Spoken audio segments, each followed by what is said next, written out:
One day when my daughter, Erica, was about a month old, my mom called.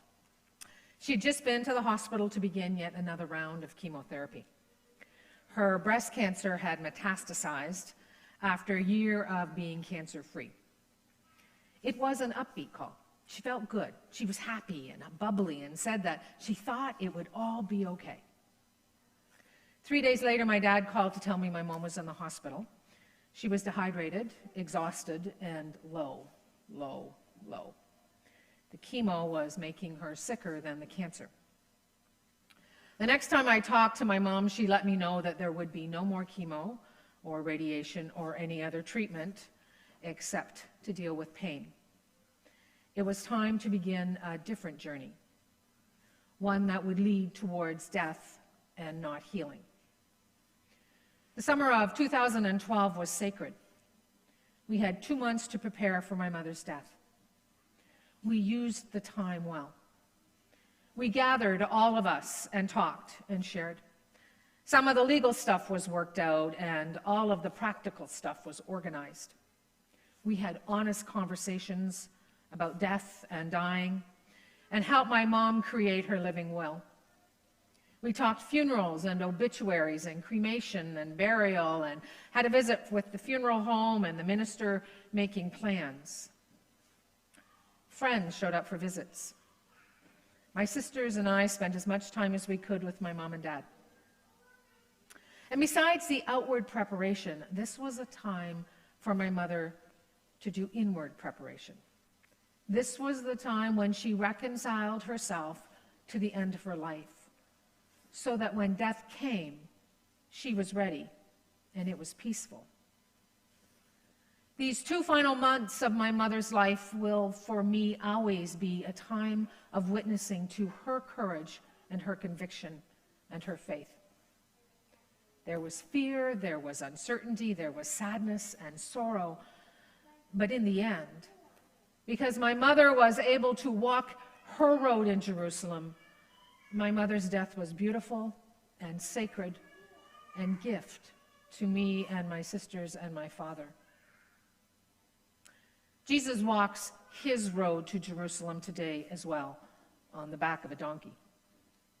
In the past few weeks, he has been on a journey hitting all the spots. He's been to Capernaum and Judea and Jericho, and now finally he is coming into Jerusalem. Everywhere Jesus is going, there are big crowds. They come out to see him and to come out to hear him, and it's pretty cool to be in the midst of all of this, witnessing to the healings, and hearing him challenge the Pharisees and twisting their words so they are the ones who sound ridiculous, and challenging them and those who are listening to rethink about what they know about God and how they talk about God. Jesus is also telling parables that offer people insight and new understandings. The blind are seeing, the deaf are hearing, and the little children are being blessed. Rich young rulers are rethinking everything they know. He's making an impact on the people to whom he is meeting. And so when it comes to today, to the outskirts of the city of Jerusalem, there must be some awareness of how much impact he's having on those around him. He must be somewhat aware that he is pushing back at the authorities. And although he is really popular with many people, he is not so popular with the religious authorities and those who are in control of things. He must realize that this must be a dangerous time for him to enter the city. Jerusalem at this point is full of people. It is Passover, a high Jewish holiday, and many people have traveled into the city to take part in this ritual. It's also an occupied city. Roman soldiers patrol the streets, keeping the peace and also stirring up trouble. It's a complex situation that Jesus is coming into in the midst of these tensions of what it is to live in an occupied city. In such a manner, and coming in the way he does adds to the complexity of the situation. So here comes Jesus. He's riding on a donkey with crowds of people shouting, "Hosanna, and blessed is he who comes in the name of the Lord." Something is going on. This is no ordinary person coming into the city to celebrate the Passover. Many will be familiar with the passage that was read just this morning from Zechariah, where it has the prophecy of how the king comes into the city. The king that comes in triumphant and victorious, riding on a donkey. A king that will command all the nations. And if they haven't heard about this, I imagine that there are people whispering in the ears of the ones who are out wondering what's going on with all the noise and hubbub of Hosanna in the highest, trying to figure out what the big deal is about this procession. What Jesus is doing is walking into the hard. The difficult is hard and difficult. But we all have had these times when we know that exactly what we have to do, even though it's not easy. It could be when we face difficult news like a bad prognosis, or when our career takes us to a new location where we know no one. It could be when we try something different, or change our mind, or choose a path we know will be difficult. That moment when you need courage, and you decide that no matter what, you're going to put your shoulders back, you're going to take a deep breath, and then you're going to take that first step on that hard road and face whatever is next with as much gumption as you can muster, knowing that things could go sideways.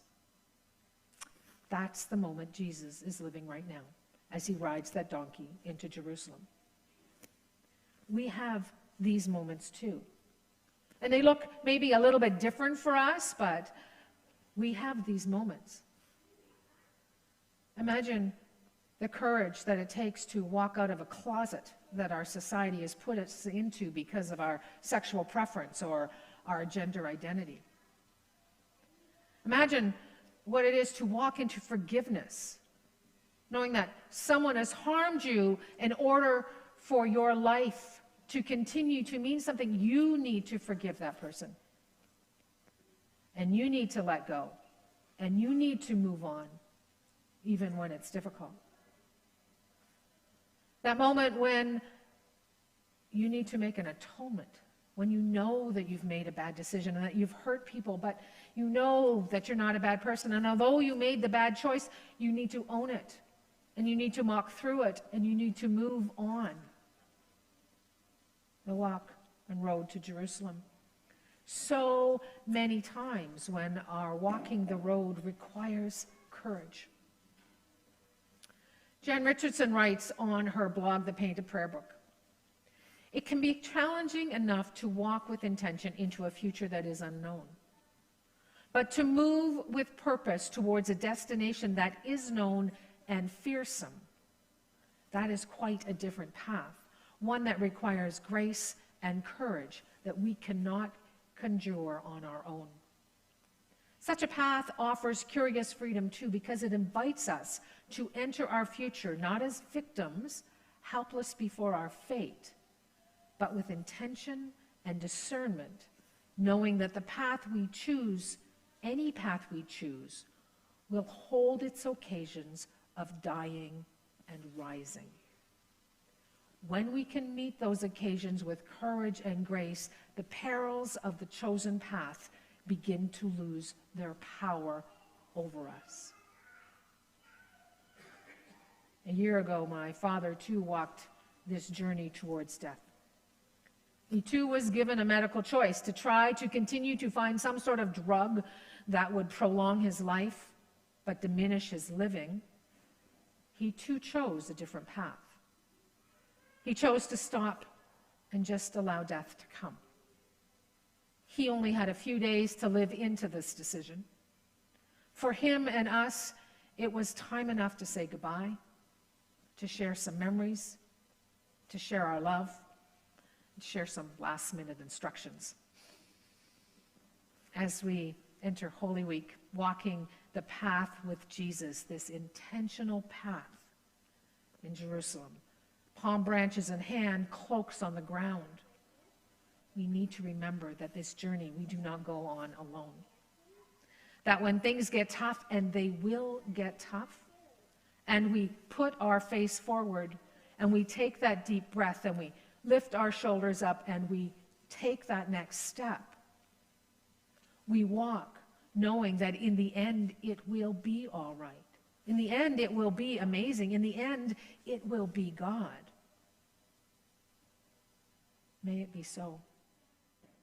Amen.